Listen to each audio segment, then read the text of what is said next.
think we're about ready to get started. Sorry, Krista, can you just check and see if Sarah's trying to get anyone else to come in? Yep.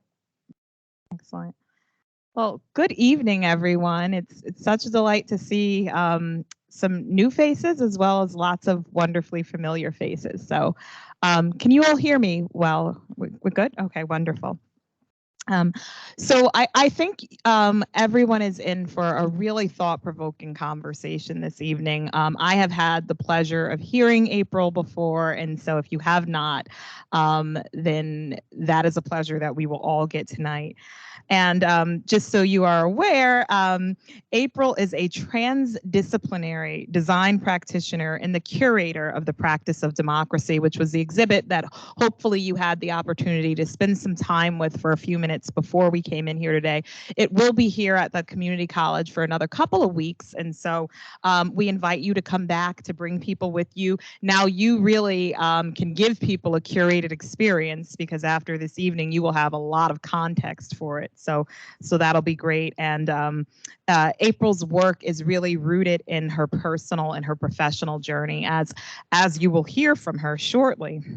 And she'll share her story, which is actually began in the Bronx, where she grew up. In the Bronx, not unlike many of our communities in Fairfield County, is a community that was significantly impacted by redlining and gentrification, and that really does impact every aspect of life there. And so we'll hear about that and the realities of that. And frankly, we'll also get to touch on, which is I'm sure top of mind for everyone in this room, how those stories have so many parallels to our story here in Fairfield County. But before we jump into that, I did want to start by briefly sharing a little bit of a personal story and my own story, and how housing choice and opportunity really in my life has also been closely linked, or opportunity rather in my life has been closely linked to housing. And so my parents came from really moderate incomes. Neither of my parents finished college, so my siblings and I are all first-generation college graduates. But one of the things that was really most pivotal in my family is that my parents had the foresight to purchase a home really early in their marriage. When my parents married very young, my mother was 19, my father was 21, and very young in their marriage, they purchased a home. And when that home actually began to depreciate in value, because the community, which was an urban community in Connecticut, began to depreciate because it was disinvested in and there was a lack of resources, their home actually lost value. And they actually had the great foresight to sell that home and frankly, what was the nick of time in terms of the market, and buy a home in a suburban community in Connecticut that had more investment and greater resources, and that actually was the home that I grew up in, because I'm the last of 4 children by quite a bit. And that home, of course, brought me a wealth of wonderful experiences and memories, because that is what a home does for a child and does for family. But more importantly, or equally importantly, I should say, to this story, is that home was the single greatest wealth and asset building opportunity that my family had. And so that was an opportunity that, again, was able to set me and my siblings up on a completely different trajectory, providing us more opportunity, enabling us to complete undergraduate degrees, and actually all of my siblings have post-secondary degrees. And so I tell that story because a generation ago, I don't think that story was quite as uncommon as it is today. Now, the idea of, selling one home and buying another in that timely way, many families did not quite catch that wave, so to speak. And so that part is a little less common. But the idea that you could be economically in the sort of lower middle class and find a way to improve your family's socioeconomic standing over time through home ownership was not an uncommon story. But I think today that is not as common. And it can't be as common because what we're reckoning with right now is this incredible affordable housing crisis. And so not only do we have people who can't afford to purchase homes, we have people who can't even afford to rent homes. And so many people, you know, we're talking upwards of 30, in some cases 50% of Fairfield County are housing cost burdened, rental cost burdened, and feeling housing insecurity in those ways. So this topic of housing is incredibly important to me because certainly of my family's experience and because it's personal, but also because I do really believe that we all have a moral imperative to ensure that everyone in Fairfield County has an opportunity to thrive. All of us deserve to be able to live in a safe and affordable home. And here in Fairfield County, I truly believe we have the means to make that possible. And so that is the good side of the story, right? That we have resources, we have means so that we can do that. We have means to ensure that the people that work in the restaurants that serve us food, the people who teach our children, the people who fight our fires, the people who clean our office buildings can actually live somewhere in proximity to their jobs. We have the means to ensure that our older population doesn't have to choose between paying their rent and buying groceries or their medications. And we have the means to frankly ensure that nobody in this county should have to sleep in their car or on the street. That's the good news.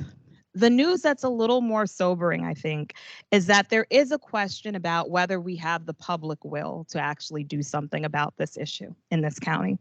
And so that is what we at the foundation are spending so much of our energy working on, is trying to increase the public will to invest in greater housing equity, because that's really what it will take. And in fact, in this county, we are not just the worst in the state on some housing measures, but frankly on almost all affordable housing measures. And this is reaching a crisis level. So many of our neighbors are being evicted and experiencing skyrocketing rents. In Fairfield County alone, and this isn't the whole state of Connecticut, just in Fairfield County alone, we're short approximately 25,000 units to actually house our residents. And according to our latest Community Wellbeing Index, we know that rents increased by 22% and home prices by 32% between 2020 and 2022. So I'll just kind of stop on that statistic again for a second, because that's astronomical in a short period of time. So we're talking 2 years seeing home prices and rental prices increase by 22% and 32% respectively. And these increases aren't just the result of short-term economic blips or the pandemic, though that did exacerbate things. But the reality is that they are the result of systemic challenges, including what is a historic lack of regional collaboration, and again, a lack of public will to address these issues. So kudos to you all for being in here and being in this room today, because that demonstrates your commitment and investment to trying to move the needle on this issue. So I would just like us to take 1 second and imagine if we actually committed to closing the housing gap. Imagine if our towns and cities committed to what it took to bring online these 25,000 homes and apartments that are necessary to meet our county's population needs. If we're truly going to make a difference and address this issue, it's critical that we start thinking and acting regionally. We tend to act quite locally, right, in this state, and that's a function of the way our government is structured, and a historic relic of that. But it's really not serving us if we think about it. And so it is really, I think, imperative that we start thinking beyond the borders that we've predetermined and think about how we can think more holistically about the region on addressing this issue. We also have to think a little more holistically, I think, about who we're involving in this conversation. And so this is work that has to happen across sectors. It has to involve our nonprofit partners who are doing incredible work, like our affordable housing developers, but also our local government agencies, our business community, our higher educational institutions, and our residents, like you all, who truly care about the health of our community. This regional cross-sector approach is what's at the center of our work here at the Community Foundation as it relates to housing equity. And that is because we know that when we address housing, we actually address so many issues. Our housing influences our health, it influences our children's educational opportunities, it influences our ability to work, and it influences our safety and security.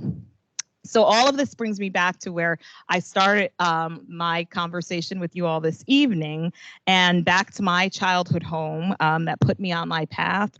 And that home was the start of a journey that has frankly taken me here to this role, leading an organization that has made housing a strategic priority as we strive to create a Fairfield County where every person does have an equitable opportunity to thrive. And all of us deserve this opportunity, the opportunity of a home. And I know that together we can achieve that vision. And so part of what you will have seen in the exhibit is some of the history and the reality about what brought us to this place. And part of what you will hear about are a bit more detail in the panel and from April's discussion about what some of the current challenges look like. But part of what we'll talk about this evening is what we can do going forward to make a difference, because we always want to sort of end on a note of thinking about how we can move the needle on some of these what sometimes feel like intractable problems. So you'll find connections to what I shared in the exhibit. This site-specific exhibit was created in partnership with Connecticut State Colleges, including Norwalk Community College, which was so gracious to host us today, Gateway Community College, and Housatonic Community College, as well as the Housing Collective in the Regional Plan Association. And I'd like to thank all of these organizations for joining us here and supporting this exhibit. And in that spirit, before we hear from April, we have one more wonderful speaker, and I'd like to invite Cheryl Devonish, who is the president of Norwalk Community College, rather the chief executive of Norwalk Community College, to join us and just share a few welcoming words.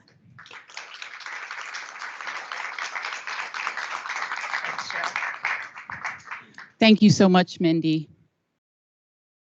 Can everyone hear me if I don't use the mic? Okay.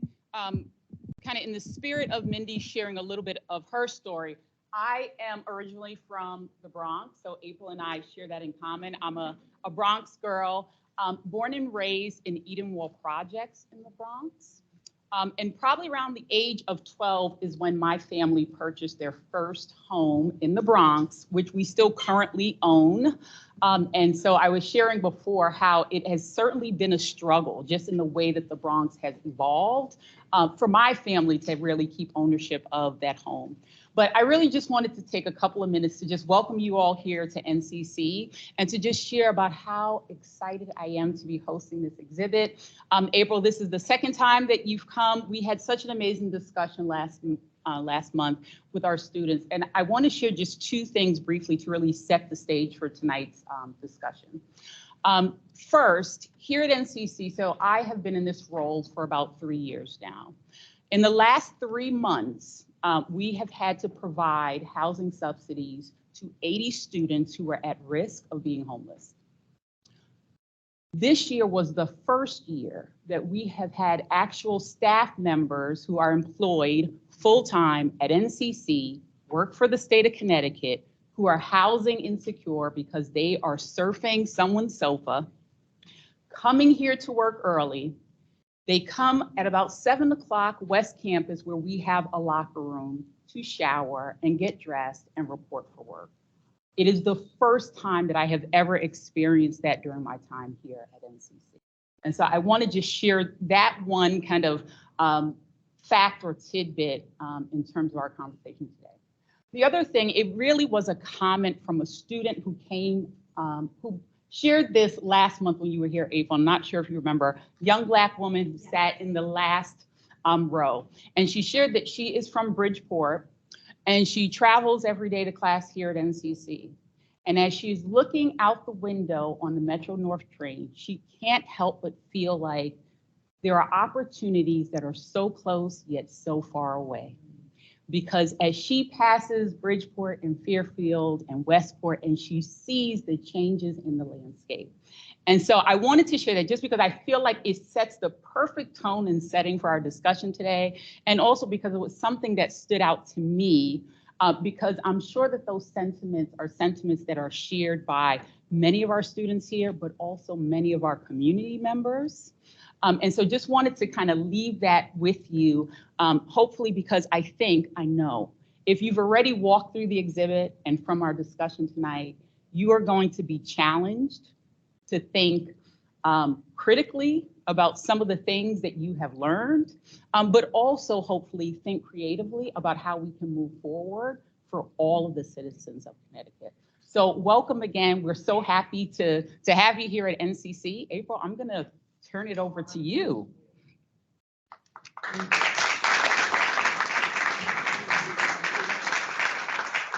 It's always good to get some Bronx love and be connected with folks in the room.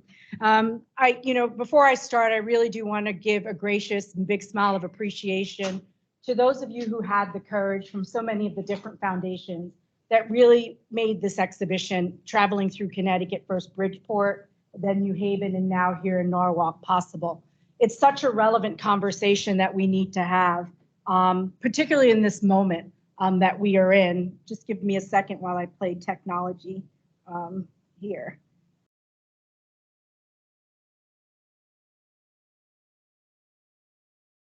Thank you both for your amazing intros. When we think of democracy and why democracy, we have to reflect and sit down and think of these words about equity, we the people, life, liberty, and the pursuit of happiness. I think very, very early on, memories stream through of singing the Star-Spangled Banner in 2nd and 3rd grade. I went to Catholic school, so we would start the day off singing the Star-Spangled Banner and then start off with the Pledge of Allegiance. And I remember we rambunctiously would swing our arms and try to drown out the person next to us, especially with the rockets, red glare, the bombs bursting in air. And it was such a fun exercise that really, it wasn't just mechanical that we were saying these words. There was something deeply rooted in their meaning. When we were saying life, liberty, and the pursuit of happiness, or this concept of justice for all, it really did not stop at that classroom. It was how did we practice that and step out of the classroom? And what did it actually mean for us? This set me on a journey growing up in the Bronx to really begin researching how concepts of democracy are often invoked, whether we're talking about housing, or we're talking about education, or we're talking about opportunities. This is a picture of the Hoovervilles that's sprung up across this country as a result of the 1929 market crash. The economy was booming, everyone was making lots and lots of money, and all of a sudden, that rug was pulled under. I think when we think of democracy and the practice of democracy, I think this is a very pivotal moment that shows the beauty of what democracy can be.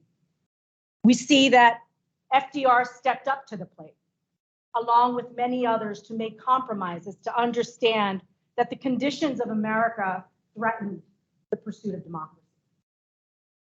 That the inability to have a home or rooted in community and the conditions that people were being unemployed and living in really invoked this understanding that laissez-faire was no longer an option. And people came together to change this. We created elite policy and very complex and layered policy. This is the start of FHA and the Homeowners Loan Corporation. We often see a redlining map, but we can't associate the complexity of what was associated in creating it. And it showed the intentionality. And as we know, the New Deal was not just about housing and redlining maps. It is the greatest government welfare program that essentially creates the American middle class.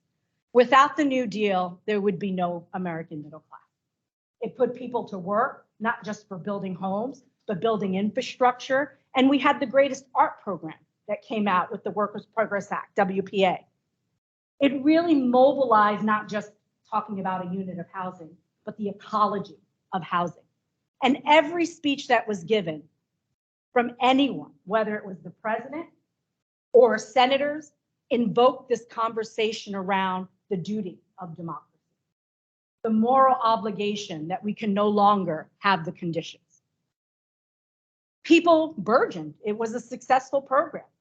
How many of you know that before the New Deal, home ownership was absolutely impossible? You had to put 30 to 50% down to own a home, and you typically had terms of only 5 to 7 years to pay that off.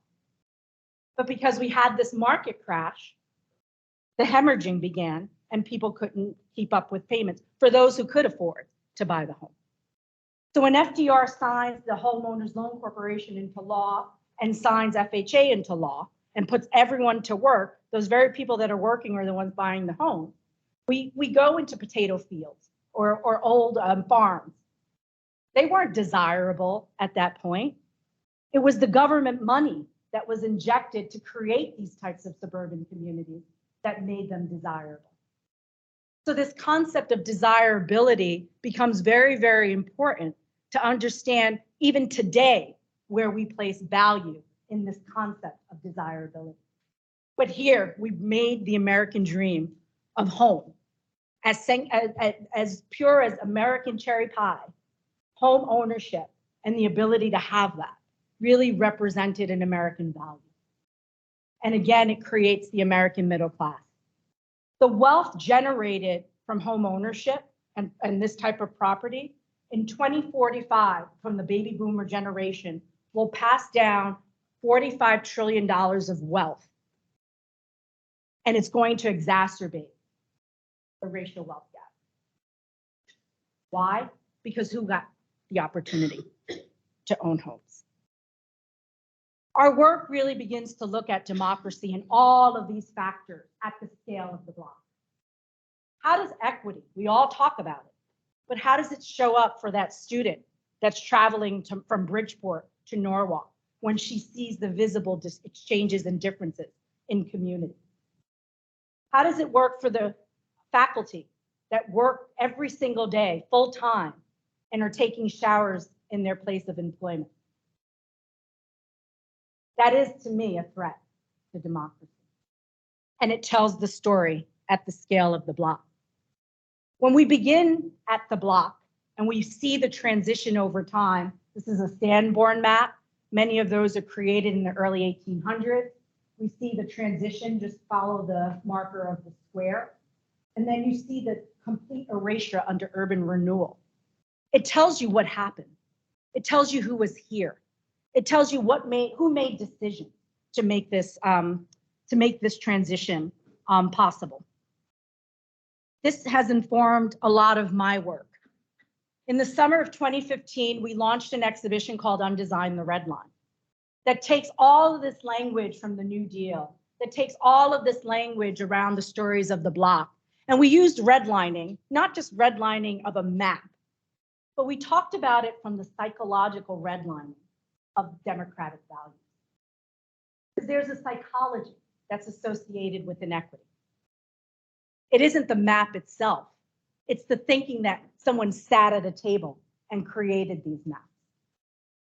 And that was where we convened so many different people to look at so many different issues. We looked at the shift from agrarian economy, which this exhibition harnesses, to the Industrial Revolution, and how each of these moments in democracy, right? Because industry was celebrated as a great American achievement. The building of factories, the creation of factory towns, really shift the spatial footprint of America. Who got the jobs in the factories? Who was able to have the labor recognized? And then we begin to take it back a little bit. And the exhibit, when we're talking about the rights of man and the moment of enlightenment, how many of you have ever heard of Madison Grant? Raise your hand. Madison Grant was a mentor to future President Teddy Roosevelt, was the founder of the Sierra Club, had a big influence on the built environment, the things we create to meet our human needs. In 1916, he writes a book, The Passing of the Great Race, and it basically promotes anti-immigration laws, particularly the ones that were passed in 1924, that had a negative effect in World War II for people fleeing Germany, because they were turned back to those concentration camps. In this book, we're promoting and we begin to codify the psychology of the block. Who's worthy of an identity to enjoy democratic values and principles, and who wasn't? You see the caricature of Uncle Sam being consumed by people who are not deemed to be worthy of this concept of the Americana. And we begin to import what is known as scientific racism and eugenics. How many of you have heard of that? It was this false social construct. So when people say, April, why do you talk about race? No, I don't talk about, I didn't create this. Someone else created this. It's not it shouldn't have been about race. You're exactly right. But why are we talking about it? Who created that whole system? Who constructed the social constructs of hierarchy based on how we look, based on our ethnicity? And how has that continued to play in today to where we live? This didn't start at the advent of redlining. This started when the first boats landed on this continent and what we did with the First Nation people.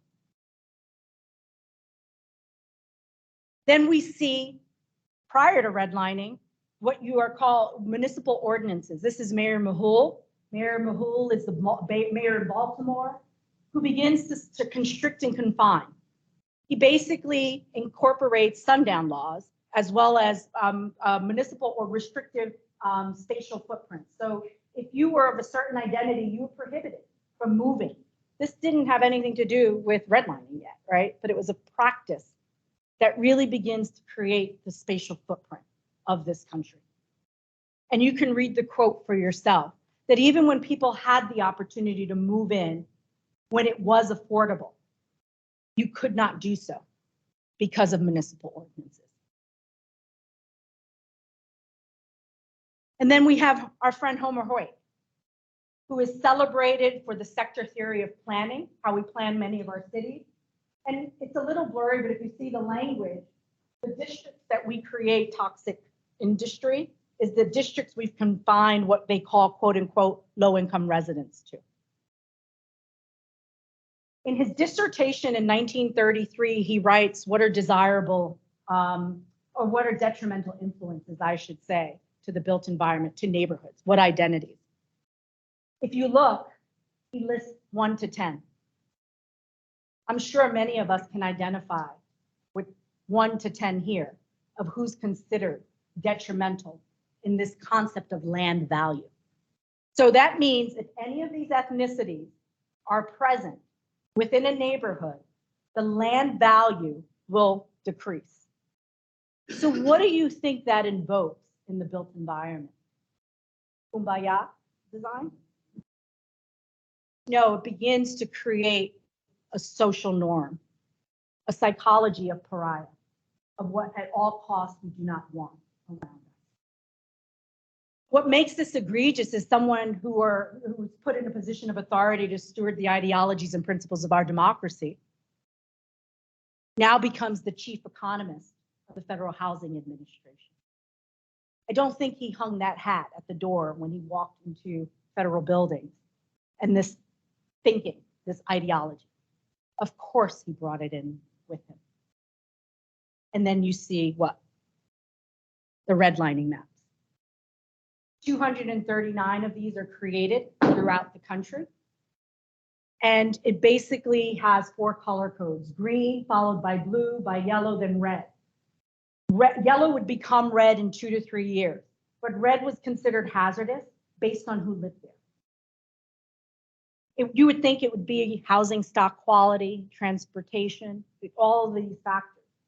But 60% of the determination of whether a community was green, blue, yellow, or red was contingent upon the identity of detrimental influences in a neighborhood and income. Well, in 1930s, who was able to work? Who was violently kept from work? That has a collateral consequence. The separation for green and blue is the practice of restrictive deeds and racial covenants, meaning in the deeds of the homes, there are stipulations that prohibit the sale of that home to anyone who wasn't from the specified, typically Caucasian race was the language used. Anything else, you would not be allowed to live in that community. And what happened in those rare instances when that covenant was broken? Did everyone just let it go? Absolutely not. It was met with incredible violence, burning of crosses, destruction of windows. This happened in Levittown, Pennsylvania, in one of the first suburban developments. So let's think about, as we're identifying cities, these areas, we're also building suburbs and taking those practices out into those areas. So if anyone who was different moved in, if you had that, because what was happening was that people were standing up to this, buying homes under anonymous identities, and when it was revealed who was living, the violence would ensue. People say, oh, it's not about race. Yeah, unfortunately, when you read question C, this is now a federal document. This isn't someone's opinion. This is saying, when we go and survey this area, this is what we think is detrimental to this area. If you see facets of this today in NIMBYism, it isn't just about housing. There is a social conditioning of difference. That if you look a certain way, it's detrimental for my land and my value, my neighbor. You look at, and this is one example, of course, it's 239 of them. Then we see the federal government omits the use of maps and creates the federal underwriting manual. This makes a determination of where investment is going to come in. I'll give you a second to read what the manual states there.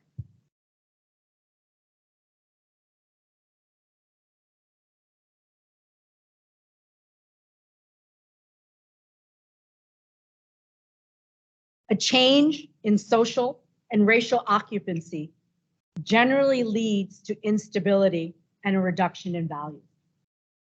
Now this is unleashed into our society. And today we're still dealing with these collateral consequences.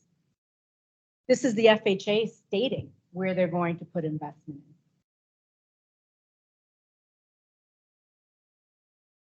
in. FHA will not insure mortgages in the red areas. Everyone had their hand in the cookie jar. So it wasn't just about housing and development. This was also about the roads, the asphalt industry, the rubber industry, the automobile industry, the architecture industry, the lumber industry. Everyone was making money.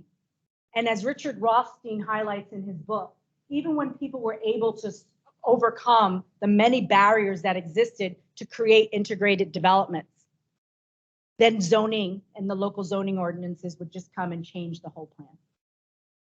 And so instead of it being a quarter acre, now you can only build on 1 acre, which of course increases the cost.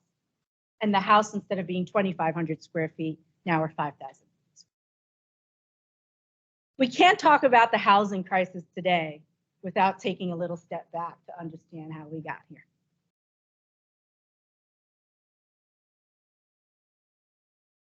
I grew up in the East Tremont section of the Bronx. And again, looking at the scale, how does all of this play out in our built environment? What does it actually mean? This is, again, a Sanborn map, follow the Google marker. And this is when the Dutch were there. We have some native maps, but I think it becomes important because sort of when we see the physical environment today, that's where we think it starts. It didn't start there. It started way back. And in order to do the work, if you don't have that pedagogy and that understanding, you're just going to recreate the same conditions and issues. We know from the advent of switching from agrarian to industrial, we had intact ecology. It's very important to highlight this. We had walkability. Everyone's talking about the 5-minute, 15-minute walk city now as if it's some new phenomenon. It existed. We chose to disinvest in that. And now we think it's an advent of very, very innovative thinking. No, it was there. But now you're doing it and it's more expensive and it's not accessible. where these neighborhoods were actually very accessible. We look at the different types of housing stock that existed in Tremont, the types of businesses. I was in New Canaan today walking down the street. How beautiful are those little shops? Why is it beautiful there or in a place like Bronxville, but it's not beautiful in a place like Tremont? Why is that? We see they had movie theaters that added to what the CDC is now saying a huge issue, social relations, social isolation. People were able to walk in their community. This is a vaudeville theater. How beautiful Art Deco architecture. This is a Metro North station that stopped at Tremont. Local savings institutions and banks, the breathtaking interiors. Vibrant business corridors that mostly were not only owned by people that lived in the community, really created a social network and a fabric and a cross-pollination. This is the Bronx First Borough Hall. That's the 3rd Avenue L to the right. It was a train line that ran from the northern tip of Manhattan to the northern tip of the Bronx. It served as a viable transportation corridor for the working community because the Metro North was too expensive to own. And as I said, did that look like a hazardous area to any of you? Did that look like an area that was destined for decline? Not to me. I think it looked very beautiful and it was highly desirable, particularly by the people who lived there. But it received an unfavorable rating.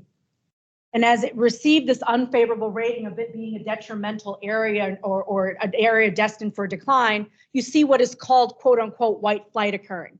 Because as they're simultaneously disinvesting and undervaluing certain communities, they're building the suburbs of America with basically government welfare.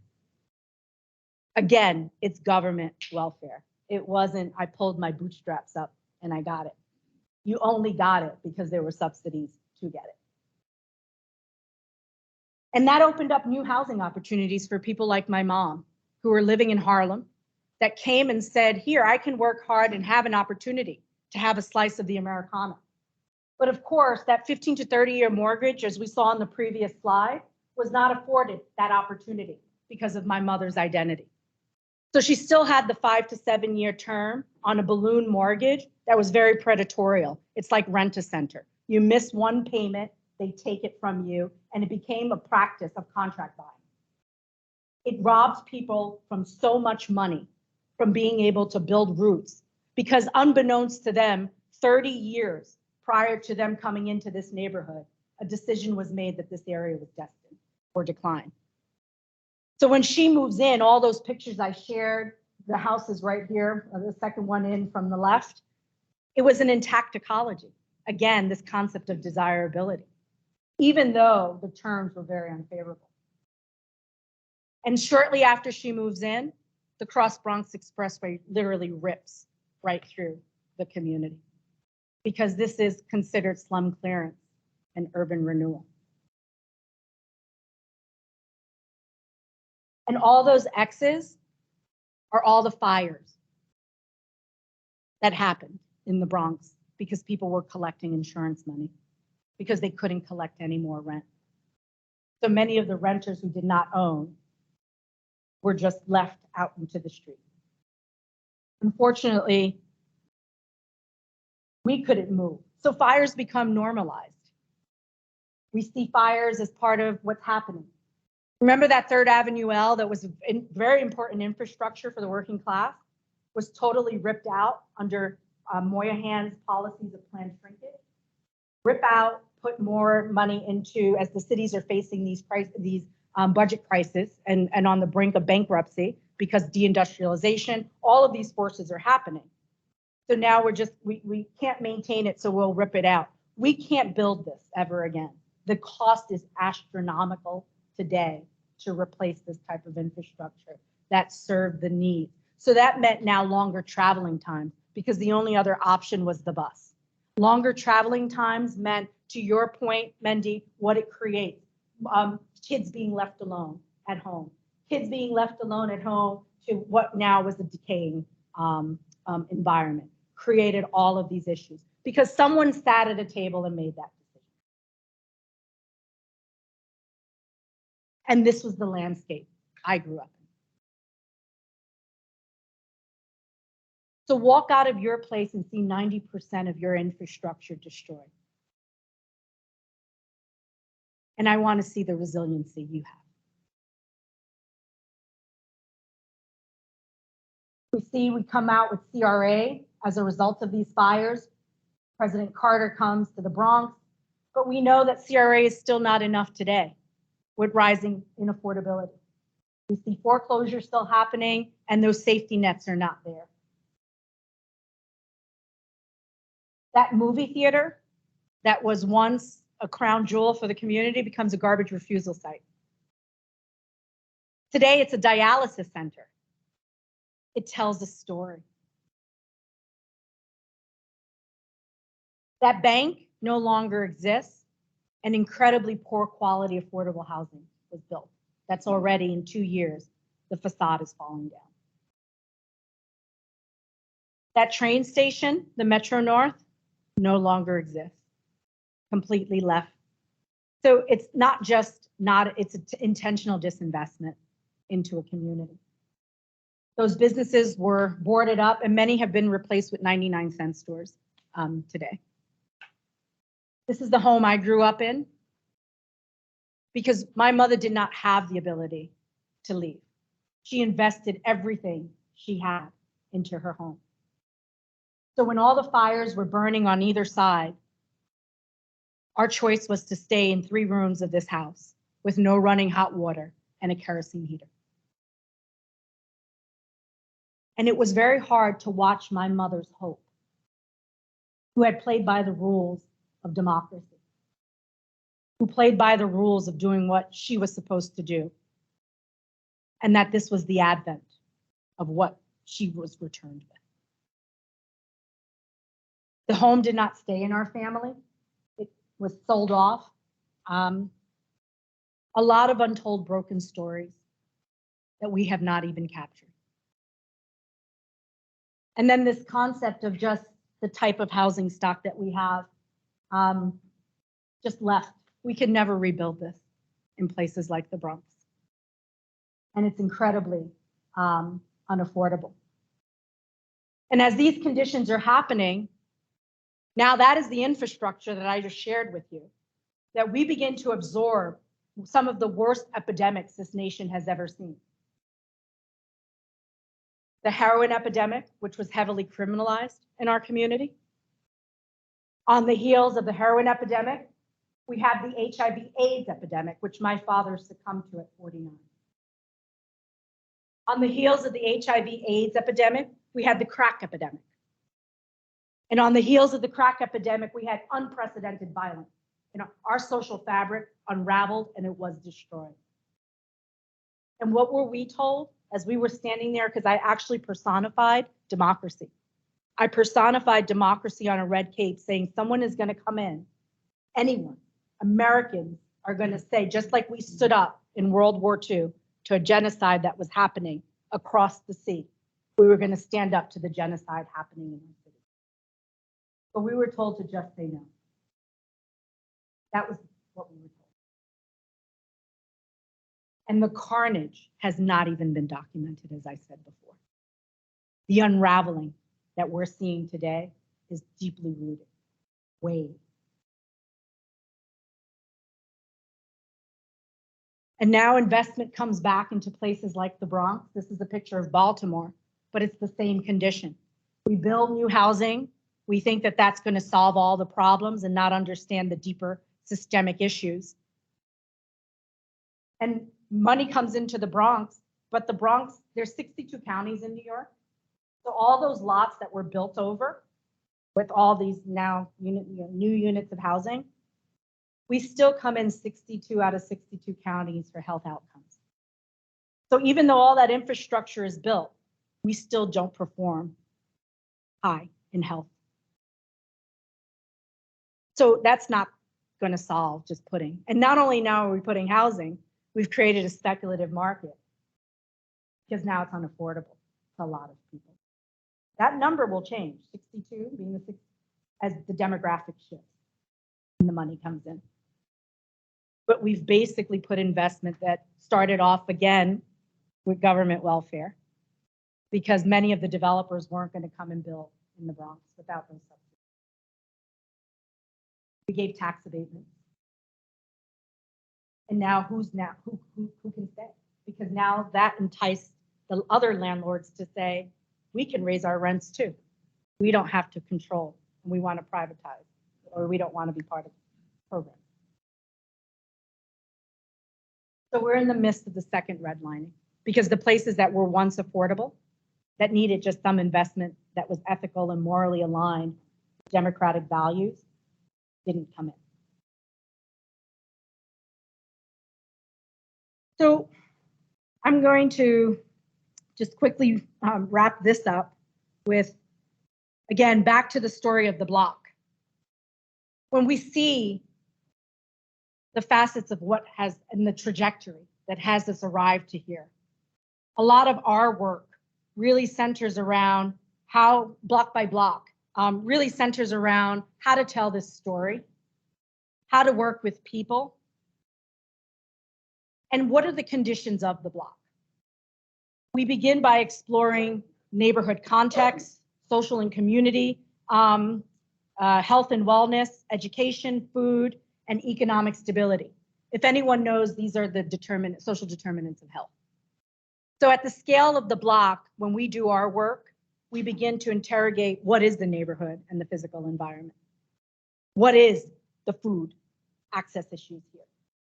And when you begin at one block, you can begin to tell stories about other blocks that help us begin to frame the work.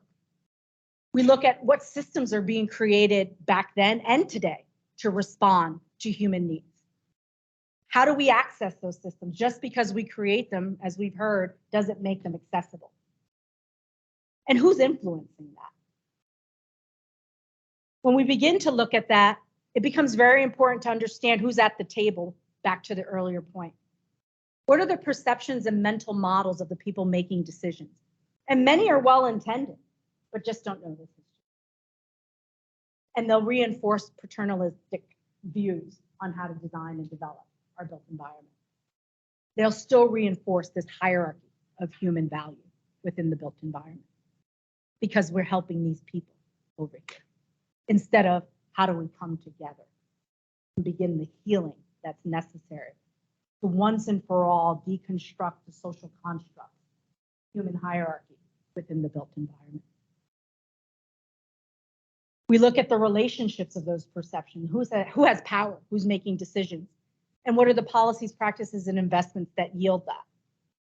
So our theory of change begins with this exhibition, begins with talking about how do we change how we learn things?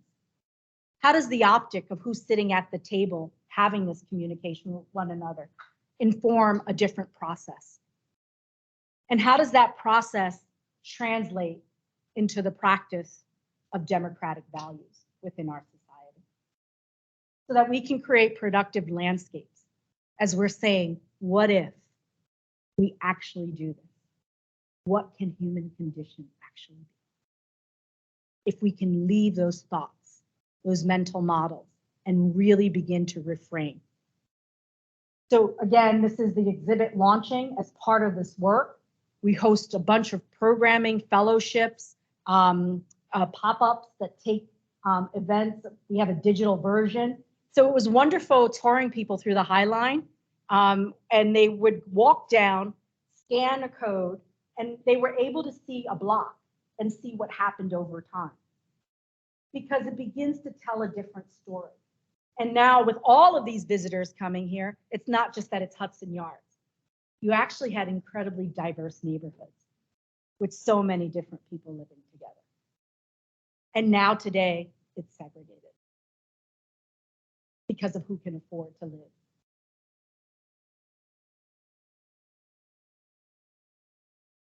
We also host living room talks as part of this. We held our first one on April 30th in Trenton, New Jersey, where we invited different speakers into a home that is gutted at the frame to talk about how do we frame a different concept of this pursuit of home or ecology of home.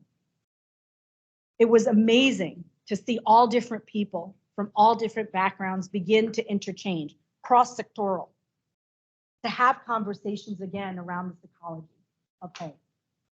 We looked at it from the lens of the social determinants of health. So each speaker spoke about neighborhood, spoke about economy or inclusive economy, food justice, and beyond. We have an archive that we're creating as we're traveling, a media archive. I don't want to play the whole thing, so, okay. And then we're working on a master planning democracy in Trenton, New Jersey. When we look at places like Trenton or disinvested communities, for us, those are the canvases of where we can really begin to accentuate democratic values. We yet don't have the right tools to do it, meaning as a society, we need to create them. Because how can we talk about a housing and an affordability crisis, and when you have neighborhoods like this that can house so many people, we don't have the investment to come in because it's not desirable. So what we're looking at with Trenton is working with other partners to look at how do we create an equity, a REIT, a real estate investment trust that isn't about speculative investment in a community, but it's working with philanthropic organizations and others that start at the scale of the block to say, if we restored this block, not just build new housing, but helped existing housing stock, how does that begin to challenge appraisal? How does that begin to challenge the caps on the block of what people need to live in humane conditions? This is Perdicaris Place. And I share this because if you look at this housing stock in Trenton, this is absolutely phenomenal housing. You lift this house up and put it 10 minutes away in Princeton, New Jersey, it is a $4 million home. $100,000 home in Trenton. But because of decades of disinvestment, former owner lived in raw sewage. What's in the basement? There were no pipes. There were the pipes when we dug up the basement. Then we dug up the front yard to follow the waistline. There was another clog. That's an 8-foot sludge of poop and other debris to the city sewer line. So everything would just back up back in the house. So could you imagine if we actually invested in these homes, that we would build wealth for homeowners? We would change the language of desirability.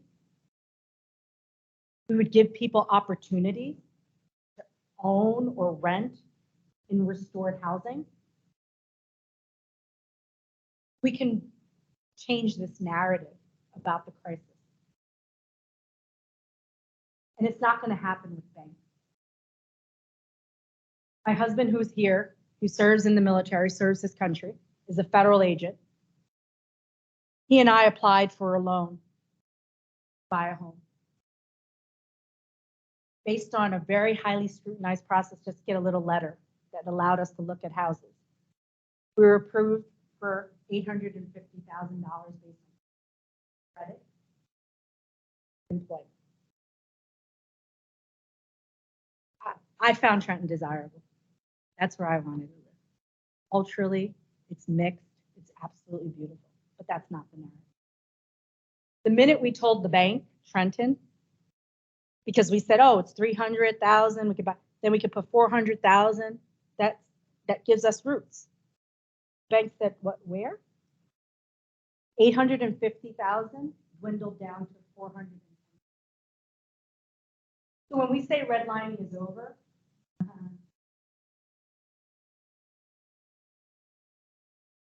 the owner of this home was the third owner, first Black owner, in a formerly segregated area in Trenton. He was offered $500,000 cash by someone who was coming down from New York. Cut this up and he said no. He loved us. He wanted us to have this home. I kept telling him, Mr. Jones, this is a heavy lift. Because we're talking about housing, right? Even when you have 2 master's degrees, you're still facing a housing crisis because we can't, this is where we can afford to live. Mr. Jones kept asking, oh, I know, Mr. Jones, I don't think I can do this. I don't think we're gonna be able to do this. No, we're gonna do it. God's on our side. And I wanted to entertain that conversation. 2 days before, I was about to have a heart-to-heart with Mr. Jones and say, you're gonna have to take that $500,000. I can't. The bank, I fought FHA, I fought Fannie Mae. No one sees value in Trenton. No one. So it is a real poignant point to make that when you have the resources and you still want to do it, you are denied that opportunity. So my power of choice and freedom is under threat.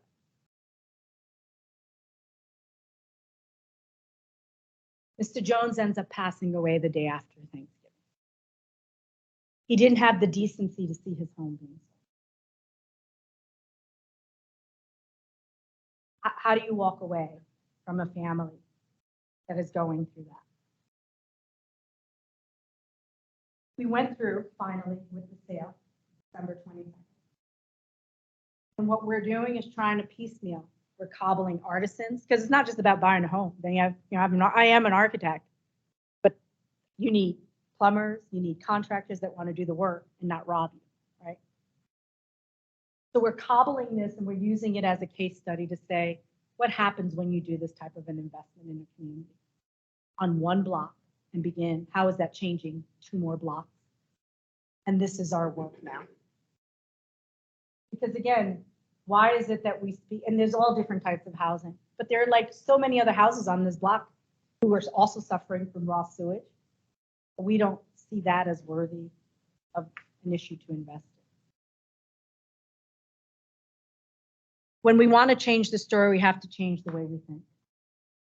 So myself and this amazing team of individuals have come together to really, again, practice this concept of democracy through our research, through our design, through our approach. How do we create a just and inclusive environment that really allows for the future legacy of democracy to exist? Because if we start losing hope, as I said, that personification of the red cape that democracy is going to come in, I don't know what happens next. Because if I can't live, I want to live. I don't want to exist. If I can't live, what am I telling my children? My daughter's back there. So this is our legacy. And I'm going to fight. Because that, to me, is how we practice. Thank you very much.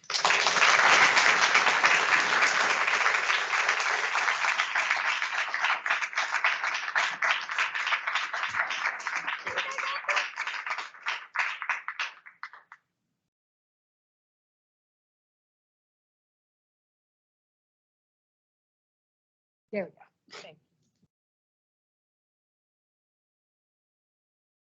So I'm not exactly sure how to follow that because it was so incredibly powerful. But I will say what kept occurring to me as you were talking is the expression, the past is prologue.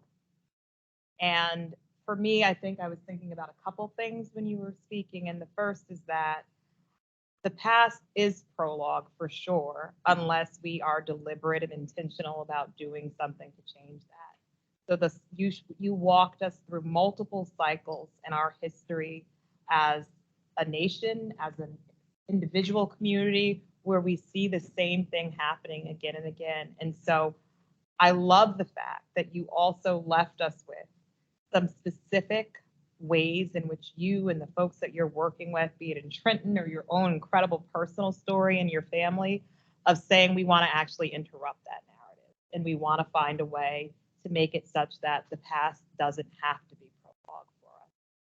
And so with that, I would like to introduce our panel. And we're going to be able to dig much deeper into these conversations. April has been so gracious to join us on the panel, so thank you so much. We'll get to hear more from you.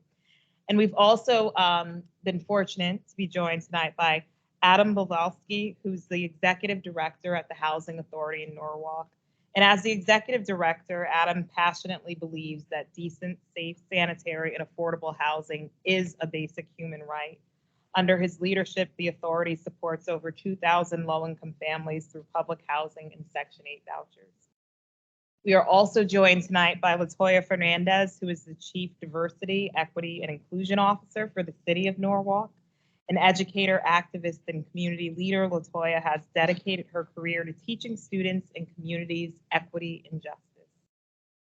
And we are also joined by Pete Harrison, who's the Director of Desegregate, Connecticut, a part of the Regional Plan Association. Pete joined the Regional Plan Association in February 2022 as the Desegregate Connecticut Director and leads this statewide program to enact equitable and sustainable land use policies in Connecticut.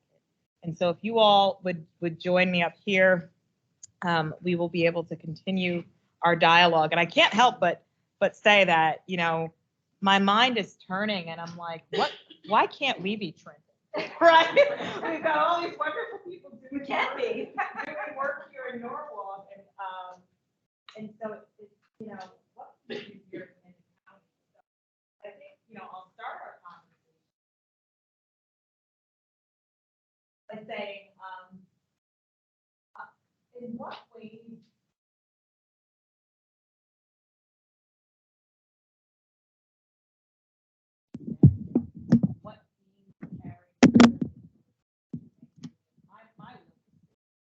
how would you anchor this in our work and in our reality? And anyone can start, yeah. I think, well, number one, like, I think it's just important to say, I don't think I need a mic, but y'all can hear me, right? Oh, you need the mic. Okay. So, I think just first and foremost, just I want to say as a human and as a Black woman, you know, a lot of things came up for me because I thought about my own personal experiences. I'm from Hartford, Connecticut.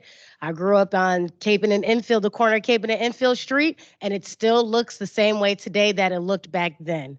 And actually, the Hartford Land Bank is now selling that, and they have this program where they're like trying to sell these properties to the community to increase home ownership. But the city is not invested in you know, progressing the infrastructure of that. So of course the community doesn't want to go back and buy that. But what came up for me was just some of that PTSD, and thinking about how I've had these big visions as a young person coming up, wanting to go back into my community and reinvest and buy these places. But it's too traumatic to go back. It's too traumatic to go back to a space where I didn't feel safe and where I know the city is not going to prioritize the quality of life around that. And so that's what came up for me as I was hearing it. It's like, wow, it's not just about, you know, creating spaces where the community can come in and express how they're feeling and what they need, but it's about, is the city, is the government, are the power players going to actually invest in the infrastructure and make sure that there's a high quality of life for the people that are there? So that's what I was thinking about in my role as an equity officer. How, you know, how do I support that initiative? So. Sure. I mean, I think when I see these images, when I look at what happened here in Norwalk, we also had a system of concentrating poverty in South Norwalk. That was addressed arguably by a lawsuit by the NAACP against the city back in 1986. They created a consent decree which required certain development of affordable housing, of low-income housing in areas that were not concentrated in South Norwalk, and that was complete. They created in 2004 the second amended consent decree, which is another federal agreement in which we created the Fair Housing Officer, the Fair Housing Advisory Commission, and we tried to be more conscientious in theory going forward about how we were going to be building housing. But as a housing director, I can tell you, I'm having the same trouble we had prior to all those lawsuits. When I want to build anywhere but in South Norwalk, I'm running into the same NIMBYism, the same challenges that we have anywhere else.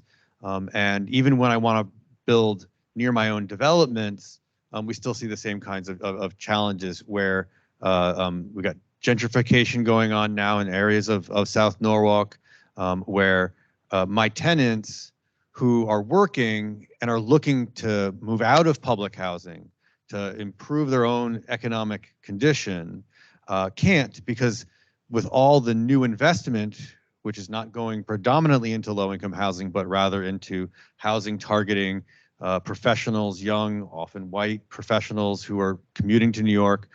It's targeting a different population, and that is skyrocketing the rents across even South Norwalk to the point where most of my tenants who are in a 2-bedroom, they average around $23,000 per family in income.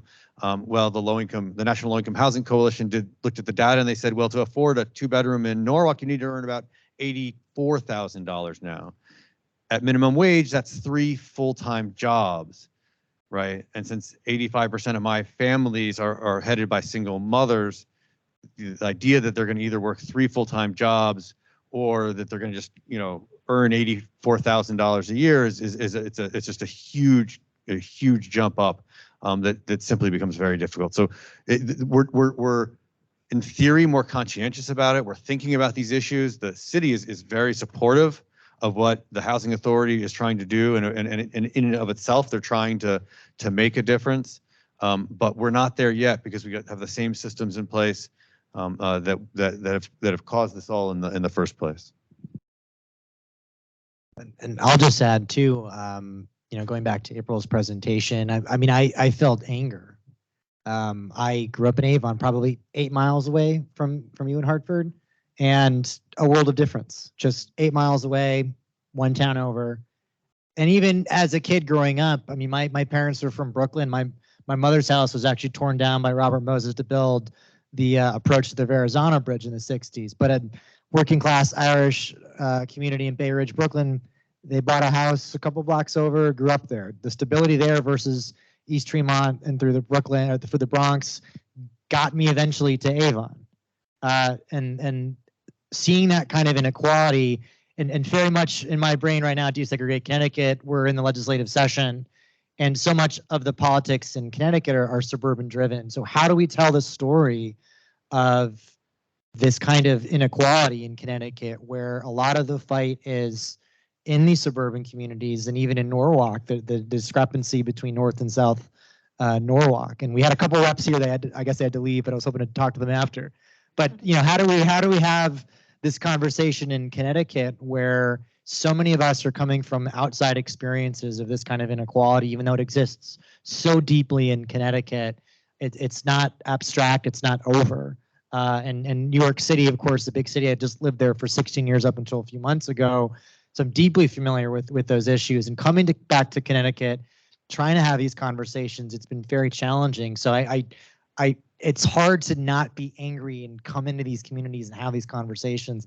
That's not productive, and that's not where we are. And for Desegregate CT, we often say we're not coming in on the opposite sides of the issue. We're coming at different points in the journey and just trying to get folks into that and get past that anger, maybe that hopelessness that folks have, and say there is a better future possible. And the note of just, I'm very lefty and very excited about kind of sort of a post-materialist, post-capitalist opportunity to do some of this kind of work. And there are models out there in Hartford and elsewhere in public housing and across the state. I almost disagree. I don't think people should have to move out of social housing at some point. And if they want to, they should, and they can often, but that should be an option. So the anger's got to turn to hope and action. And this kind of presentation just, I don't want to say I'm angry. That's where I left it. I'm inspired by it. So your comment, Pete, makes me think a lot about the importance of story and narrative to this work. And so, April, you so brilliantly shared your family story. I shared a bit about my family story. LaToya, Pete, you shared your story. And I think when we approach the issues in that way and we think about them in those ways, we realize that none of us just sort of arrived, right? We are all carrying these tremendous legacies, histories, hundreds of years, right? Baked into our DNA and our experience in terms of who we came from and what the story that got us to this position is. And I think when we realize the ways in which our race in particular, but certainly also our neighborhood and some other aspects, bake into those stories and influence how you had the opportunity to grow up in Avon and you grew up in a community that you don't even want to return to, right? That means so much. So I'm wondering if you all could talk a little bit more about the importance of anchoring this work in both history and equity. And so I'll let you go on sort of either angle you want to go on. And from an equity perspective, I want to remind us of that slide that April showed us where housing was really at the center of a matrix of the social determinants of health, right? So we're not just talking about housing here. You brilliantly illustrated how in a community that experienced housing disinvestment, there's now a dialysis center where there was once economic infrastructure. Because the reality is that in a community that has been disinvested in, so many people are in need of those types of services because their health is failing along with many other aspects, right? And so talk to us a little bit about this sense of history and equity and how to frame this housing conversation. Why don't you start? Thank you. Yeah, thank you for the comments. And I think it's very moving to hear, the stories, because it makes, when you read a document, much more powerful. And I think when people read those documents as well, they didn't know that language existed. So you're giving this hybridity that really begins to build empathy. And I think that, you said something about rage, and I think that there was a lot of rage for a long time, and we all can have a choice to channel it. And I was at my son's commencement yesterday at Trinity College up in Hartford, and it was interesting. We had Nicole Hockley, who is the head of the Sandy Hook Foundation, and she gave this commencement speech, and she spoke about the rage of losing her son to gun violence in the school, but how she's chosen to channel that rage. That's a powerful story. And this work isn't just about the redlined communities. What we're doing research-wise and how you bridge communities together is looking at all those colors and neighborhoods on the map and say, well, how did we get green? How did we get blue? How did we get yellow?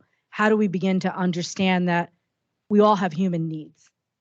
So I think that that's the powerful aspect of doing a deep dive, because most people, again, didn't know this was a potato farm that someone said is desirable and chose to make that investment. You need to know that story, as well as the story on Tremont Avenue in the Bronx. Sorry. I love it. She was like, I dropped the mic and I passed the mic. I love that. So I think thinking about history and equity, a couple things come to mind. One is, again, just kind of, because when I'm talking, I like to, it's through storytelling. That's just how my culture gets down.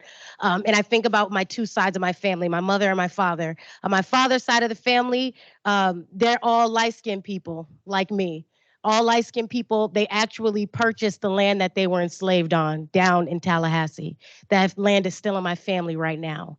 And the way that they view their own resilience and the money that they pull together to put people through Ivy League school and just the way that side of my family operates and the way they think. Very interestingly enough, even though they, just like all Black people in America came through the slave trade, when you listen to their perspectives about things, it aligns a lot with more of our right wing, like Trump supporters. I'm just going to say it. Their perspective is very different. My mom's family, very small, very segregated, succumbed to the crack epidemic, a lot of incarceration. Like I said, I grew up on Capen and Enfield Street. Very different perspectives. Okay, we're talking about two narratives from two different groups of Black people, and I think it's important to say that, because when we're going out and listening to the community and trying to get a feel for what they need and what they want, sometimes we go to the same 5 voices. We're like, oh, we know the powerful Black people in this community, so when we want to do anything in their neighborhoods, we're going to go to these same 5 Black leaders, these same 5 Latino leaders, these same. And our community is not a monolith in that way. We have very different experiences, and we also interact with our history different and have different context around that. And so I want to just start with that when you're having these conversations and when you're really trying to get a sense of what's going on, that it really is important to talk to everyone. And it's something you said earlier about meeting people where they're at. One of the things I really love about the Housing Authority does, they have these learning centers and they have these spaces inside of the developments. You got to meet people where they're at. That's the only way you're going to get that sense of diverse voices. And then when we're thinking about equity, beyond housing, we also have to think about what to me, the space that it should be the epicenter for social change in communities, which is the schools. The schools, right? And in some of these larger cities where you have a lot of poverty going on, there's this big emergence of charter schools. Lots of charter schools in the community competing with public schools for these federal dollars, and then also having their private funders. I'm a kid who went to public school and charter school. And what ended up happening is, yes, when I went to a charter school in high school, I got college credits. It put me on a good path. I was the first person on my mom's side of the family to get my degree. But I had no connections with the kids in my neighborhoods because I wasn't going to school with them. And they had a resentment towards me.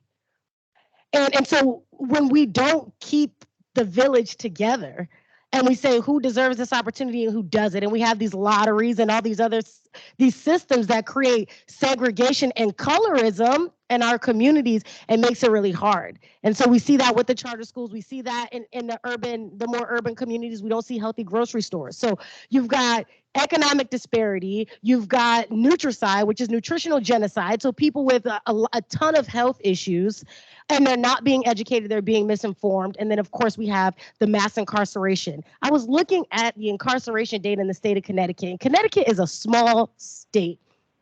And we got a lot of people in prison. A lot of people in prison. And so just when we talk about equity in history, we got to think about these other systems that are at play. You can build lots of affordable housing, but if you're not teaching, if you're not teaching the importance of or how redlining has affected communities in your geography class, and you're not talking about this stuff in their economics class as their elective, and you're not making it real for the next generation coming up and integrating that into local policies and making it real for everyone involved, then we're just putting band-aids over stuff. And then we just keep, like you said, we're trying to recreate something that we already have. So I think we have to really think about being intentional and like, how do we include people in a real way, and connect action to what we're trying to do. Thank you, LaToya. I'm actually going to pivot to another question, but I think what you just said is music to certainly every FCCF staff member's ears in this room, because I think that is why our strategic framework is what it is, because we don't want to put band-aids on these things. And I think your story is the story that we constantly think about, right? It's the kid in the neighborhood who gets the opportunity. It's the family like mine who, for whatever reason, the cards aligned and they were able to move out right before the housing value plummeted. But fundamentally, those are just stories of individuals, but the odds for everyone in those communities are still dismal, right? And so we're thinking about how do we invest in the systemic and the structural change to change those odds. So who gets to make those decisions? You talked a lot about power, April, and you shared with us lots of really powerful people who were mainly white males, right, that sat around tables generations ago making these decisions. And we are now in a place where we have the opportunity to think differently. And so I'd love it, Adam, you are in a particularly interesting position in that you get to think about how you make decisions and how you influence the built environment. Can you tell us a little bit about how you think our government sector, our business sector, people in positions of power can interact more authentically, more effectively with the communities that we are serving, and the communities that, frankly, throughout history have experienced such amounts of, inequity and injustice as we saw from April. Yeah, I'll start with the Housing Authority. The story of the Housing Authority is we have a 5-member board of commissioners who are predominantly appointed by the mayor. 4 of them are appointed by the mayor. The 5th one is either elected by the tenants or appointed by the mayor, who has to be a tenant commissioner. Our 5-member board of commissioners is currently, 5 people of color and 1 white male.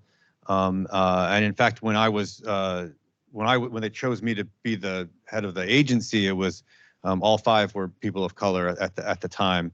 So if you can tell, there's a little white guilt there. Here I am, the head of the agency, and I am a white privileged male, and making a lot of the policy is set by my board, but the staff person has a lot of power over that. And so I want to be sort of upfront with that piece. And I do take up space, right? If I'm there, that means someone else doesn't have the opportunity to be there. But that's not where it has to stop, right? There's plenty of opportunity to have meaningful engagement with the community. And it's something that we've actually struggled with a lot at the Housing Authority. We've recently went through a tremendous effort to recreate one of our tenant associations. We think tenant associations would be very valuable. How can we best serve our tenants? Well, we need their voice to be spoken with more clarity. Right now, we tend to hear from only people who are very upset, usually because they've done something wrong, and we're in the process of either evicting them or making them pay back a debt that they may owe the Housing Authority, or they're the ones that have that they're allowing their units to be used for illegal purposes. It's a very small minority. The vast majority of our tenants are wonderful, hardworking, good people, and we need to hear their voice more. So we said, we're going to create a tenants association. And we spent a lot of time and effort in Rudner Court trying to recreate a tenants association. We did it, and they haven't met. Right? It's been almost a year now since we created the tenant association, and they haven't met. So it actually can be very difficult at times to get that authentic voice to the table, particularly from the people we want to hear, because if you're a single mom and you're going to school and you're working a job and you're trying to take care of your kids, it may seem like the right thing to do to come to lots of meetings at the Housing Authority or join our Zooms and be a part of what we say, but really you don't have time for that, and we have to understand that. I also think that I wanted to tell a quick story about Soundview Landing. So Washington Village was the oldest continuously existing public housing in the state of Connecticut, 136 units on Water Street, had lots of problems, had a bad reputation, and used to flood all the time. Anyone from Norwalk here knows that Water Street is well named. So we were lucky. The Housing Authority before my time won this wonderful grant, a Choice Neighborhoods Initiative grant. It was $30 million from the federal government, and we were able to take that $30 million and leverage it into a $186 million redevelopment, really of the entire neighborhood and the community. And we looked at the same data that we saw up here, and we know that where you have concentrated poverty, you also often have bad outcomes on health and education, lifetime earnings, as well as a myriad of other things, teenage pregnancy. All of these indicators that we often think about as quality of life can be influenced strongly by concentrated poverty. And so we're saying the model we need to have is to invest in the community and have to try to deconcentrate poverty.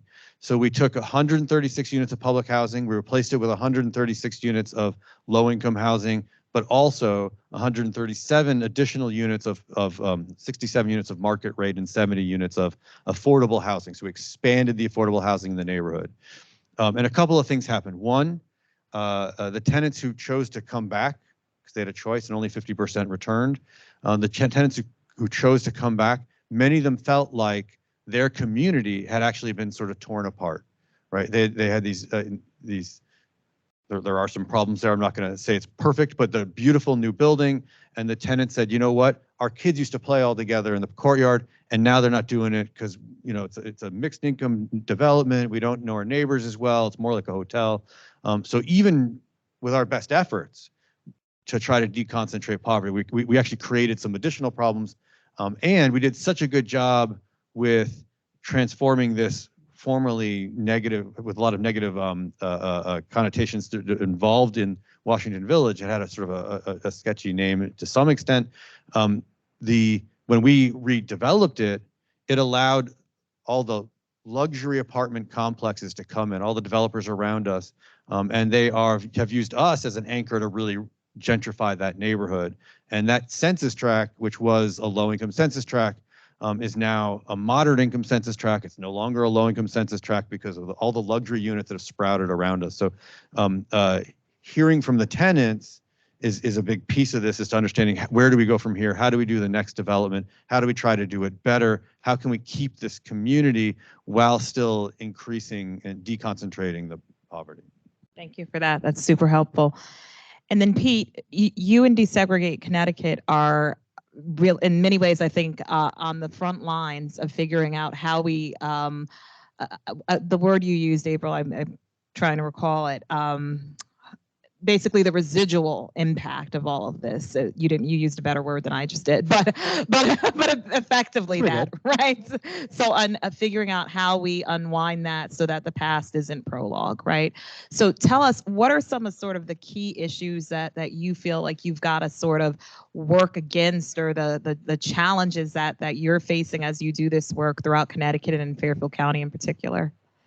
Yeah, I mean, we're a statewide group and we call ourselves a Pro Homes Coalition, where we really emphasize, we use language intentionally to say a home. It can be something you rent, it can be something you own, short-term, long-term, whatever. We need all of it. We need every possible type of model of home. But the challenge for us in Connecticut is, as we're talking about the affordable housing crisis or the housing crisis in general, of course, it's not just one type of crisis. The experiences that we run into in wealthier suburban parts of Fairfield County are not the problems of Norwalk or Bridgeport or other parts of the state. So how do we really effectively absorb the information from residents in these communities and try to turn that into policy at the state level that can overall, rise a tide for everybody? And it's very complicated. I mean, the issues that we run into for building more housing of any kind in certain parts of Fairfield County, as many of you no doubt know, it's very much contested. There can be good faith concerns about it. There can be a lot of bad faith concerns about it. Just as likely, when we come in to talk about Pro Homes agenda and zoning changes in cities, there are different types of concerns that are good faith. And I don't think there are a lot of bad faith concerns. They're mostly good faith. Gentrification and displacement, or those are issues. So, to some degree, we've developed a platform of what does it mean to be a pro homes advocate? What are those policies? And even though primarily we are a land use reform group, that's where our bread and butter is, all the data research that we work on, but that's not the only solution. It's really just one part of it. We have to have more types of home ownership options, alternative equity home ownership models, talked about more social housing. We were really proud to support the rent stabilization bill that just so much energy in the tenant movement in Connecticut. And we've done a lot of work to really say, and a lot of the work that you showed on the presentation, April, of just the destruction of existing housing is a big part of that. So it's being humble in the face of what we're dealing with, humble in the different communities we're trying to speak with and advocate with, and try to figure out some magic stew of solutions. And we're very conscious that it's not going to be one session that solves this. It's not going to be one policy implementation that's going to solve this. But it is, to your point too, trying to bring in different voices and different experiences. And we're one little small piece of that.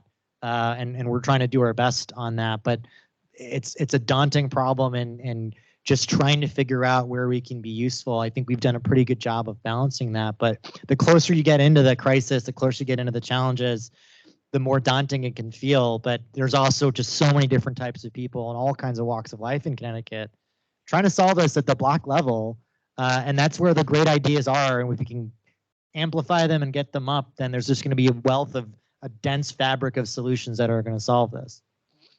No, I think, it always takes me back to one of our expressions at the foundation that we say over and over again when we think about housing, and that's just to try to get us to think beyond borders. And so, and that means physical borders and town borders, but that also means relational borders. And as you said, there are so many different kinds of stakeholders throughout the state, and with, different experiences and different interests, and getting us all to sort of think beyond just our own personal lens and experience. That is the work.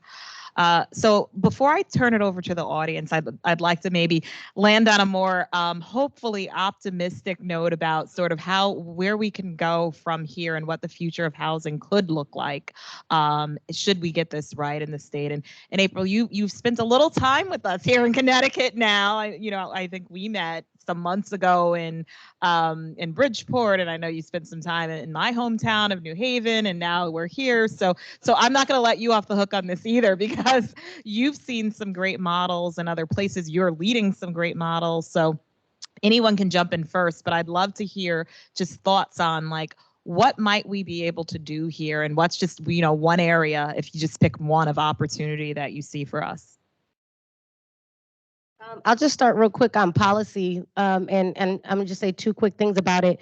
One, we do have to diversify who's at the table, and the reason why is because, speaking of history, our country has a history of when people who are considered minorities actually do create communities where they are thriving and they don't need the assistance of the government to make it happen, and they are displaying high levels of resilience and success.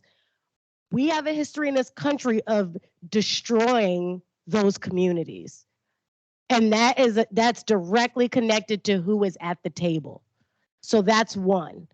The second part is around the policy part, is that we use this term restorative justice that keeps coming up, right? And everybody wants to do it in practice. Let's circle up and talk. But restorative justice, when we take it to the policy level, is actually going to town clerks' offices and finding out who owned slaves in Connecticut and what families are still benefiting from that wealth today, and what families in those communities are still suffering because of those families, and how can we start to create space for reciprocity and healing.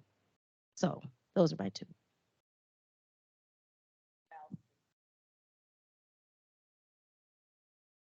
I'll make a very specific and narrow pitch because it is a legislative session. We are working on a bill. It's called Work, Live, Ride. And the larger concept is it's not just a housing crisis we're facing a climate crisis, an economic crisis. And as I just said 30 seconds ago, there's no one policy solution. So I'm not going to BS you and say Work, Live, Ride is one. But the idea is just building more transit-oriented communities, building more walkable communities connected to bus and rail networks. Getting people out of cars is also getting people out of segregated neighborhoods, and that link is very deeply tied. So we are on the cusp of passing this at the legislative session. There are a couple other great housing bills and climate bills floating around that are probably going to get all wrapped together. So my pitch to everybody in this audience, you're here tonight, you're engaged in these issues, there's a really meaningful opportunity tonight to go home and email your rep. Probably one of them was sitting here earlier for many of you, to say, hey, we care about these issues. It's not going to be solved overnight, but here's a bill right now in front of you. Where are you on this bill? Can we get the ball rolling and we can make change? That's what I'll pitch to everybody tonight. It's so close to getting passed. Having your voices and emails and phone calls really sincerely will make a big difference. And then the conversation shifts a little bit. It gets a little bit easier to do a couple cooler things, and we build that momentum and we get out of this mess. Even if everyone in this room did that, would at least create a little buzz, like we all went home and did that tonight. That'd be enough, right? To create a little buzz up at State Capitol Day. In April, do you have any thoughts for us here? I think a big part of it is understanding that these conditions that we're talking about don't live in boundaries. So we keep talking about it's Connecticut, it's Fairfield County, it's democracy is a blanket across 50 states. And I think a big part of the work, there's going to be legislative action, which is critical and important, but how do we begin to understand what we can do within the people? Because it can't just be expecting, and we see what happens. Even if we pass the most well-intended laws, someone can change it as soon as they come into power. I think this is a real opportunity for us to concentrate. How can each of us show up and begin to work together? And it doesn't necessarily have to just be Norwalk or Bridgeport. It could be Bridgeport modeling with Trenton. It could be all of this aspect that begins to expand this conversation. Because the optic on the ground is powerful. Desirability being redefined in places that once are deemed undesirable is powerful. Showing up with tools that allow for that desirability is powerful. Meaning, when you look at the myriad of issues, again, starting at the scale of the block, how do you really begin to stitch what we can do together? Because it is the right thing to do. And if you believe in the ideologies and principles of democracy, and you can't speak from both sides of your mouth. You have to show up. And I think it's very powerful when you think about how people showed up for democracy over time. So my call to action is, how do we begin to build coalitions of democracy that are not just community specific, and that begin to heal the social fabric of the narrative that's been told? Because race is not real. It's a social construct. And when we walk down the street and we start designing spaces that don't say, you live here, you live here, you live here, that is powerful. Because someone's going to say, oh, this could happen. And that's what we need. We do not have that.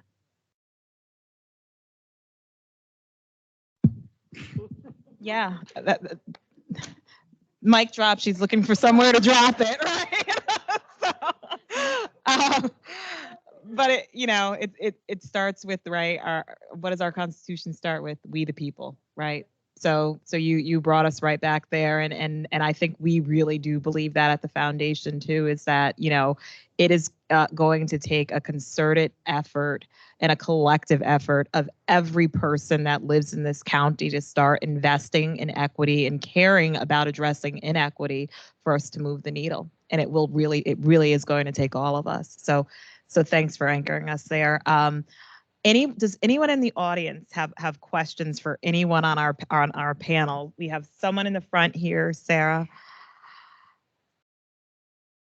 If you could just share your name, if you want to share an affiliation. If not, you don't need to. And then feel free to ask whomever on the panel you'd like to hear from. Okay. My name is DeJuan Wiggins. I work with an organization. I'm the executive director of an organization called the Youth Business Initiative. And there's so much to unravel, right, when thinking about this topic. As someone that also have lived experience of being homeless, growing up in the projects, but also coming out of it, it's, to me, it's disappointing even seeing a little bit, by default, seeing the panels and always seeing panels and not enough people affected by the issues, right? Because it's a seat right there, and I'm just thinking about a number of people that's from Runa Court or from Washington Village that could be in that seat and talk about the stories that's happening right now, right? Because we kind of came out of it. You came out of it. Obviously still affected by the story you talk about, but you came out of it. And the reason why I'm bringing that up is because I still deal with a lot of people that's still in it. And a lot of people call on me, and sometimes it's really overwhelming. I don't even like the calls anymore, because it's like, it's so much pressure and it's so much weight that gets on my shoulders about the families and people just looking at me as a community, activist, organizer, whatever title you want to give someone.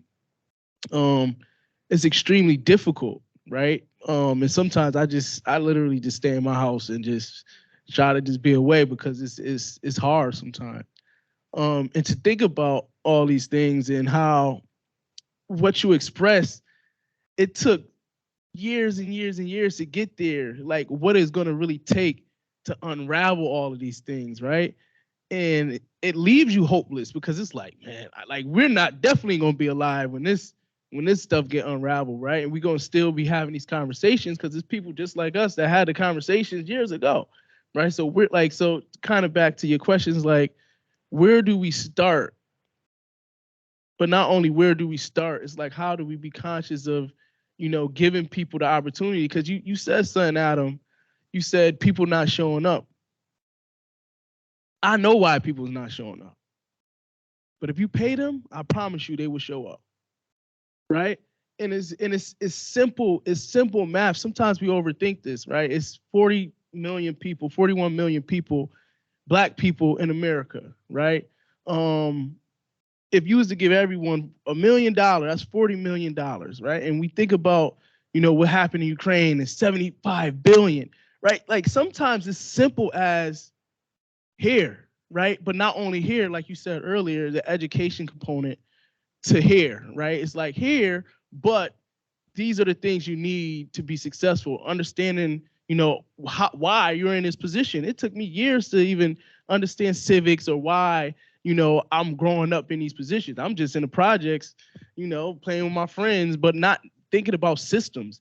It took me years to get out of that. I'm like, oh, well, it wasn't all me that was just bad running around in the projects. Like, it wasn't nothing to do. It was no resources. We eating unhealthy, all these other issues that we talk about, right? For so long, you got kids running around thinking we bad or we gangsters and whatever the case may be, when it's truthfully the system that kind of pushes to this place, right? The fatherless homes, the war on, we call it the war on drugs, but the war on Black men, right? So it's not really a question. It's just like really thinking about, as a lens, as I challenge your staff. If I don't know if some of them are here today, Got a lot of them in yeah. Well, Liz, I challenge some of these individuals, even within my organization and philanthropy and all of those things, to really support, Black-led, organizations and companies. The reason why, because when you think about, I'm a Black-led organization, right? I live in these communities.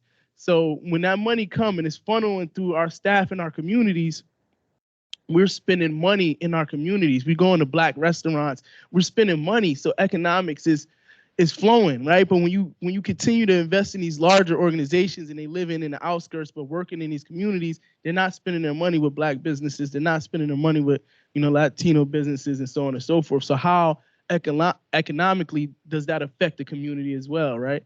So once again, it's not more so of a question for anyone, but it's just like really thinking on a minute level. Stop thinking up here all the time, because, we'll be considered the 10%, the ones that go to college, the ones that speak for Black people, like to your point. But it's Black people that's totally different from us. Even myself growing out of that space and that mental, like I don't have the same friends I had 10, 15 years ago because of my ability to grow from that space, right? So it's extremely important for all of us to really think outside of like up here, and we got to really come down to this different level. Yes, absolutely. I appreciate your comment, and no, I'm not out of it. I was saying I have 2 master's degrees and I have a home that no one wants to invest in. So I'm getting up every day trying to figure out how to change that paradigm, to your point, because if we don't invest locally, I can't circulate dollars locally. And that's why we look at it at the scale of the block. In my last speech, the last presentation, I lost a 19-year-old cousin who was shot in the head in Paterson, New Jersey. I'm one of 2 people. My mom is one of 13. I'm one of 2 people out of a load of people that went to college. So I experience every single day a different urgency to do the work I do, because I'm not even talking about the plantation. I'm talking about starting from my grandmother. To see 6 generations of just trauma is very, very hard to get up. And I could go get a $500,000 a year job, but I'm starting my own business to do this work, because if we don't do that, then how do we change that? So it's taking those concepts from here and bringing them down to the block and telling my cousin whose son was shot, this is all by design. And if we don't understand that first and foremost ourselves, we're just going to recreate that. And I'm with you with the philanthropic dollars. I almost fall over when they give millions to art projects.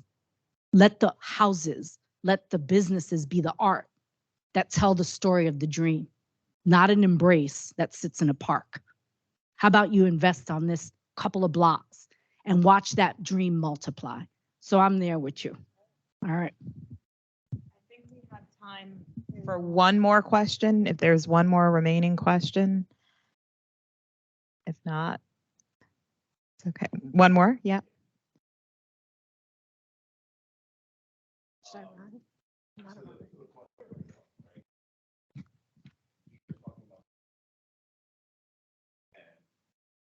Even if we're talking about bringing it to the block, oh, thank you. Even as we talk about bringing it to the block, I'm now where I always tend to harp, and it echoes what you were saying, LaToya, is the education aspect, right? everything that was presented today, and to your point, sir, is right. Like we had the privilege to be able to be here and attend, but how do we get this type of information in front of the people, and to the point of lifting the whole block? I'm very interested on what kind of initiatives or thoughts do you have in terms of getting this in front of the young people. So because again, if people are familiar with the history of this country, most of the social changes that have occurred were spearheaded by the young people. So how do we start to put this education and thoughts into the young people, especially those in those communities, and start to lift it? If you have any ideas or if there's anything that's already currently going, is pretty much my question. Yeah, I would say, and I love talking about how to support the young people because that's where I come from, is doing this work. I ended up in DEI work because I was a classroom teacher, and I kept seeing more and more issues, and I was like, all right, we got a bigger impact, got to fight the systems that are making it hard for the kids. One of the things I did that I found was really impactful was, because I worked in schools where there was a high population of folks that migrated to the United States, and I use air quotes because they're Mexican and they're in California, and like really that is Mexico, so I'm just using the quotes. But they're considered immigrants there. They couldn't vote, and then I had, of course, my Black students, and I started holding mock elections there at school. So these kinds of the thing is, we think that kids can't understand this. I had these conversations with fourth graders. We talked about redlining, and they're like, "What? That's messed up, Miss Fernandez." I'm like, "Isn't it? What y'all want to do about it?" You know? And we held mock elections. So I would take what was on the ballot to the school, but I invited the parents too, because they couldn't go vote, but they had a voice in our school. So I said, listen, if you could vote, how would you vote on this? And actually, this is what this measure says. And for those of you that can vote, let's talk about the measures that are on the ballot so that when you do go vote, you have an understanding of what you're voting on. And then also the other part of that was asking the students, and what are things that y'all think should be on the ballot? And created that. So creating a space of advocacy for students in any environment that they're in. You can also take that same model and do it in the church.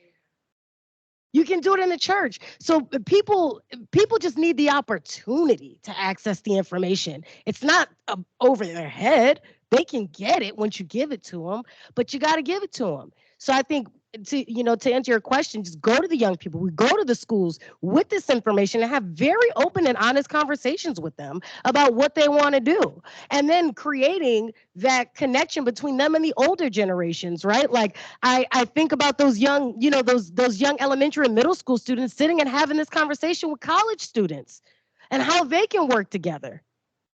And then there's the pipeline for the young people that are now going to be the leadership in the city. Right. So again, it kind of goes back to what you're saying. It doesn't have to be this crazy big idea. It's just like real simple, right? We just go in and we talk about it.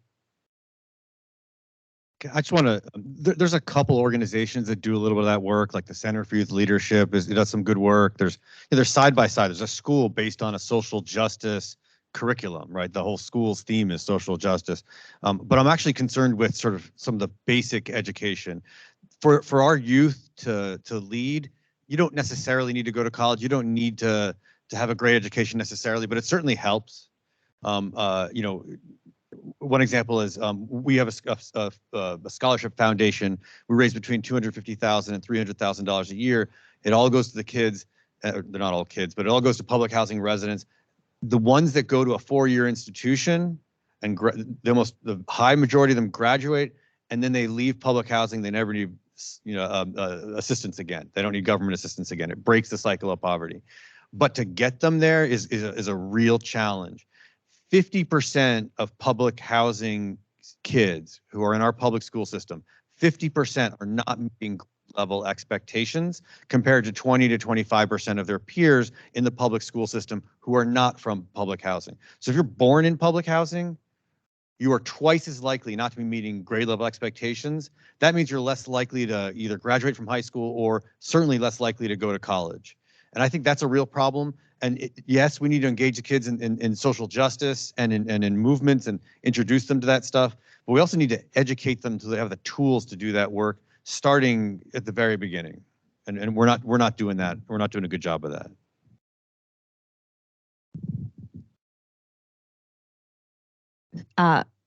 So it's probably the most powerful marketing slogan ever created. And it sounds incredibly trite sometimes, but I think it is so deeply meaningful. Just do it. Right? Just do it. And so to me, that's what I'm taking away from this. So if everyone in this room tasks themselves personally with doing something, so whether that's bringing somebody back to that exhibit with you, or calling your state rep or your state senator and pushing the bill that, say it again for us, Pete, the work, live, ride bill, or bringing someone the next time you come to one of these panels with you who is currently living in public housing and whose voice needs to be here, but who doesn't know this room exists, just do it, right? So if all of us make a point of doing something that we heard today, that's the only way we can make any progress. And I hear you, because Pete, you mentioned anger, you mentioned how do you even think about getting out of these systems when you see how complex they are. I feel the same thing. It is heavy. It is daunting. It makes me sad. I could cry half the time when I see it, but I try really hard not to let myself stay in that space, because I know we will never unwind this if we do. So that's my encouragement to everyone. Thank you all so much. Thank you in particular, April, for being here with us again. Thank you to our other panelists. Thank you to you all for being here, because that's a first step, right? And that you took the time in your Monday evening to come out here and be with us. Much appreciated.